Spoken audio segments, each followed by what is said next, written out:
Hello everybody, it's Merlin here, and I'll be honest, this video is coming to you guys a little late. I mean, it's Tuesday, and the movie came out like Thursday. I saw it on Sunday night, so you could tell how excited I was about it. Yeah, this is one of those videos that I honestly had no real desire to put up, but I have a little time today for once, so I'm deciding I might as well get it out of the way.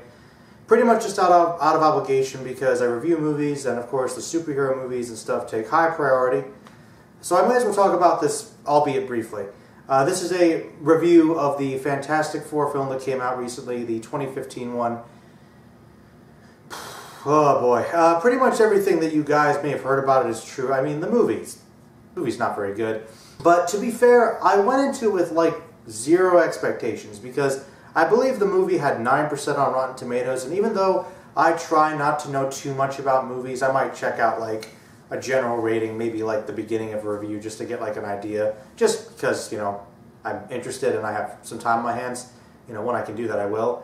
Normally I try to go in with as much of an open mind as possible, really.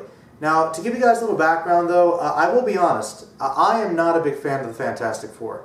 I mean, I think they're okay, you know, they're alright. I think that the family dynamic for superheroes was a big deal back in the day. They were kind of interesting, but they were characters that were made pretty much out of necessity for Marvel at the time to have a response to the Justice League, because the Justice League was the first time that there were all the who's who of the DC superheroes came together, and it was a big seller, so Marvel was like, we got to do something like that. Stan Lee, make us a team, so he made up the Fantastic Four.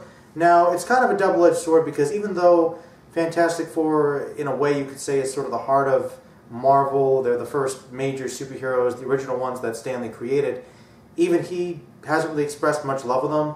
I think he likes them. I mean, he likes most of his characters, obviously, but Fantastic Four are like one of the few he ever discussed, saying that he wasn't really that crazy about them. He just, you know, kind of had to make them. He doesn't like Reed Richards very much. You know, he had to. So think about that. If Stan Lee isn't that enthusiastic about his characters, that's kind of a bad sign. Plus, I think that, you know, that right there is just kind of a start right there. And like I said, personally, I like some of the comics I've read of them, but I'm not a huge fan. The primary thing I believe that has kept Fantastic Four relevant for so long is the fact that they have arguably, well, honestly, truly, pretty much all agreed upon to be one of the greatest comic book villains of all time, Doctor Doom.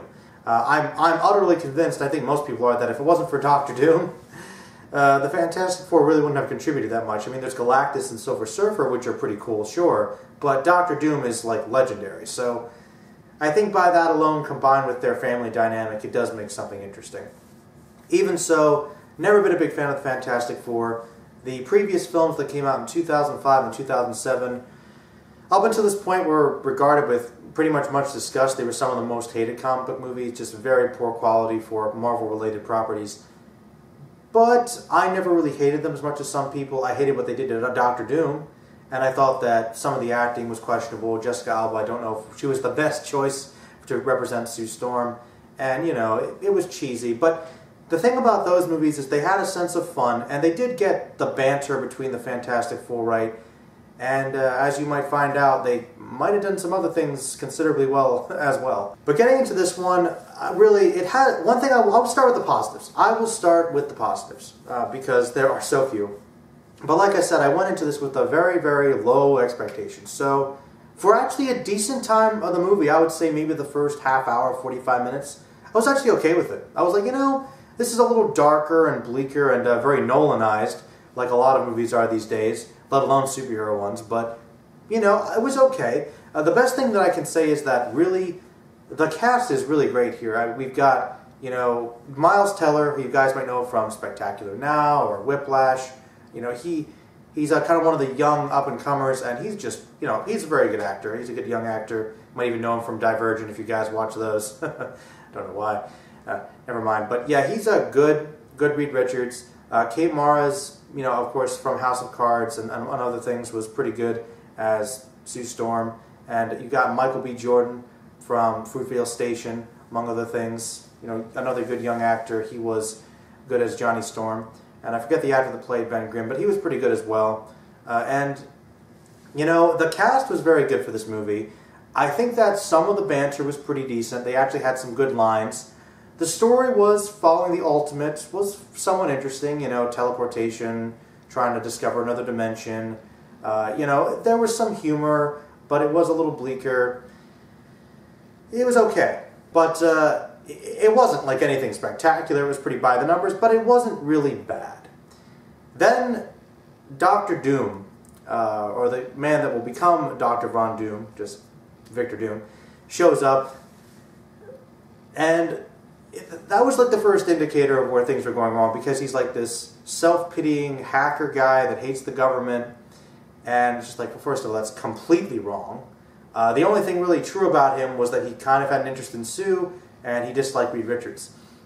Now, it's kind of interesting because Reed Richards is, for a lot of people, he's pretty much known as just being kind of an a-hole. He's a very unlikable character for a lot of fans that I know of. I know several people that don't really like him that much, but I never really minded Reed Richards. I mean, he's very into his work. He does kind of neglect his family a little bit, but he's just so focused on it, he kind of has to balance work and family life. But he's a bit of an arrogant guy, so I can understand why some people find him unlikable. I think he's cool, mostly because I like the stretchy powers, but, you know, he's alright. This one, I think one of the best things this movie does right is mostly because of Teller's performance, but they made Reed Richards fairly likable, and that's definitely an accomplishment. And like I said, the cast has some chemistry, and, you know, like, it does kind of unfold, but Dr. Doom, he wasn't really Doom at all, but, you know, he was okay. You know, he didn't like Reed, he liked Sue, he was a bad guy, okay, maybe they can turn him into something Doom-related. His origin, wrong, and not Doom's personality at all, but I'll let it slide, because the movie's okay. Then they go to the other dimension.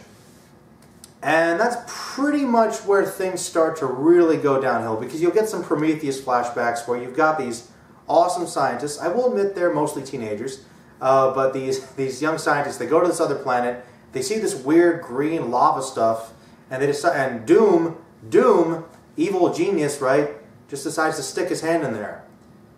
You know, at least have a device to monitor it, or even a stick, you know, just to poke it with. You know, that would be acceptable. That would be acceptable.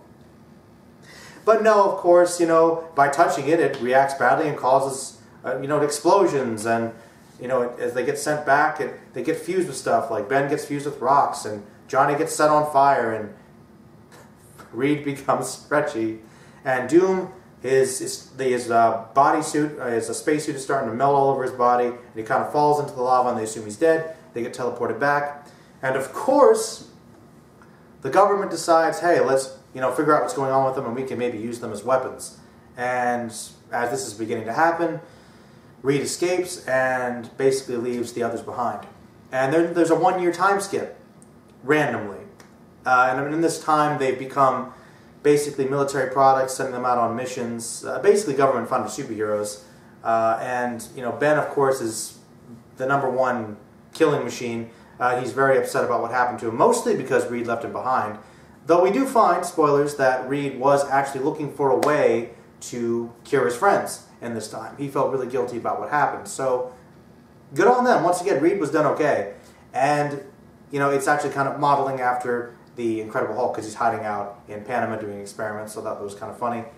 And he finally goes back, he has a confrontation with them, and you don't know exactly what direction things are going to go, but then they send people back to the planet to find a cure, because maybe they can, and they find Doom, and he's alive, and he says, "There is no Victor, there is only Doom," which is incorrect, because his name technically is Doom, so in addition to becoming this omnipotent being, he's also kind of a moron, apparently.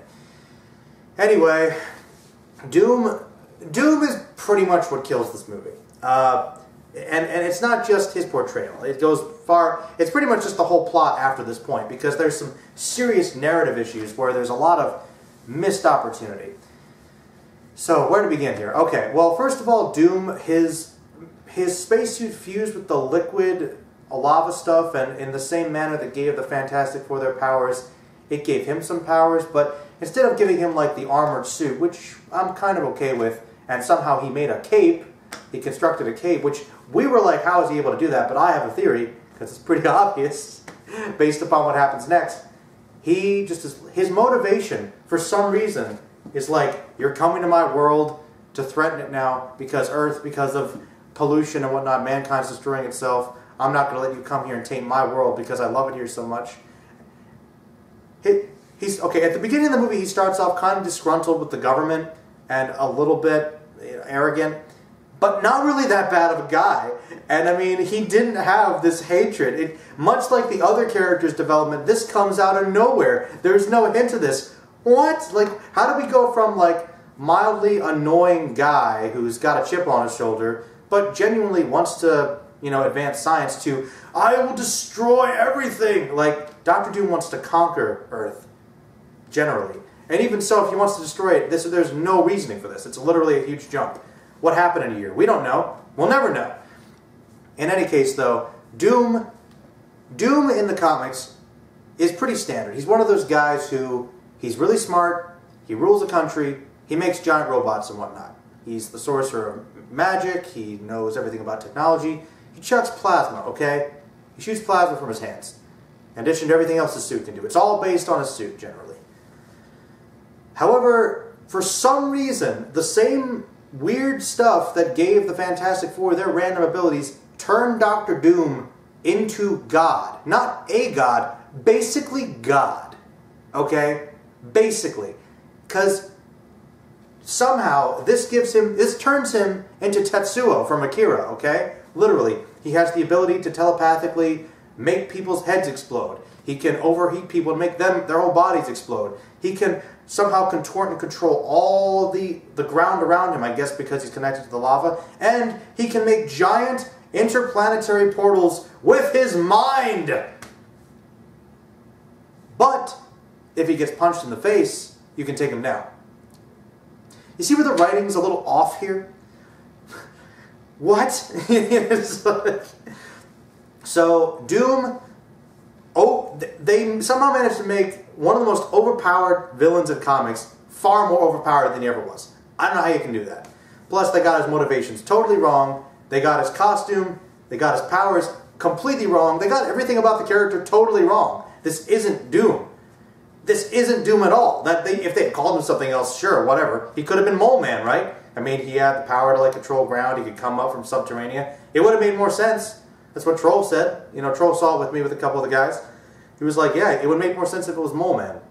So, think about that. What frustrated me the most, even more than this whole Doom ridiculousness, was that literally they go back to the planet, they fight Doom, and they defeat him somehow.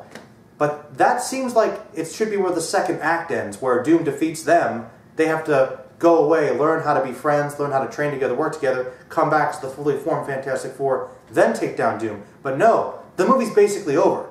We jump to our climax right at the end of the second act, basically. So the whole movie is basically build up and build up and build up to a really stupid villain, a really overpowered, anticlimactic fight that makes no sense, and then all of a sudden they're the Fantastic Four, and they have a couple chummy lines about how they're friends now and they've learned so much. And then they somehow end up working in a research facility in the middle of nowhere instead of the Baxter Building. And they're not really superheroes. They're presumably going to be working with the government, even though they're not working with the government. Even though the government really wasn't doing that much bad. Really, it was trying to help them. Trying to give them a purpose. So, really, the biggest problem there for me with this movie, besides the stupid stuff with Dr. Doom, even that is kind of connected to the core problem of the movie, which is that it introduces us to some impossibly interesting characters and does nothing with them. Literally, with the exception of Reed, he's the only character that, believe it or not, has the most defined personality and growth in the entire movie. And even that's kind of bland. The Fantastic Four doesn't really interrelate. They don't really react to each other. They don't work together. They have a few lines here and there, but there isn't really as much chemistry. And it's not because of the actors. It's because of the directing, and most of all, I think, the writing. Because, really, there's just no time to develop these characters. They have their stuff, there's a time skip, they're all separated most of the movie, and then towards the end of it, they have to come together and fight, but they barely know each other. So there's no real sense of the Fantastic Four. These characters, not only do they not really develop, they're barely defined as people. And they got Ben Grimm kind of wrong, too. I mean, sure, he was upset with things, but, you know, he always was a little more cheerful and at least talkative, so I don't know what direction they went with there, but yeah, I mean, like I said, this is pretty much old news at this point. The Fantastic Four movie is not very good. But you want to know something? The thing that's frustrating about it for me is that there was potential for this movie. There was potential for it. Like I thought in the beginning when they're learning about Reed and Ben working on the science fair together and making their teleportation device, and as they get older and they start working in the lab and meeting each other, I'm like, there's some good lines, there's some interesting aspects here, some, some decent stuff. But, ultimately it just failed as a Fantastic Four movie, as a superhero movie, and kind of just as a film in general. I mean, really the whole second half of the movie is just rushed and seems like a bunch of ideas that were just kind of thrown in there and nothing was fleshed out. I mean, it doesn't even seem like it was necessarily completely bad writing, just a lot of unfinished writing, and they're just like, hey, rush it out. And I just don't understand, why does Fox want to retain the rights to Fantastic Four if they're not going to make a good movie with those characters? Because they're not making that much money this time. Actually, from what I understand, the Dragon Ball Z Fukkatsu no F movie on the same weekend, with a limited release over here, made more money. It made more money! That's pretty bad. I mean, in all honesty, as big as Dragon Ball is, if a Dragon Ball Z movie comes out with a limited release, an anime movie, to a more niche audience, can outperform a major superhero property, that's bad. That's really bad. So, they really dropped the ball at this one. Are we ever going to get a really good Fantastic Four movie? In all honesty, I don't know. But personally, I don't really care. I know that there's Fantastic Four fans out there, of course, and if you like them, that's fine. But, I mean, I think I'm not saying that these characters can't have a good movie, because they have had some decent storylines. But, once again, I think this proves that the rights should go back to Marvel. Like, you guys don't know what you're doing. So, give them back to Marvel, okay? At this point, just sell them, okay? Marvel will give you a decent amount, I'm sure. Just let them have the Fantastic Four. I think they'd fit well with the current Marvel Studios universe anyway, as oversaturated as it is. But, yeah.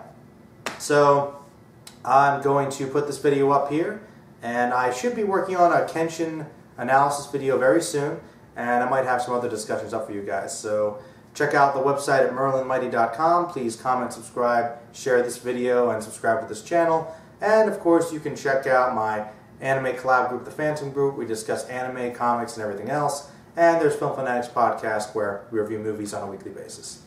Alright guys, Merlin out. Peace. Stay magical.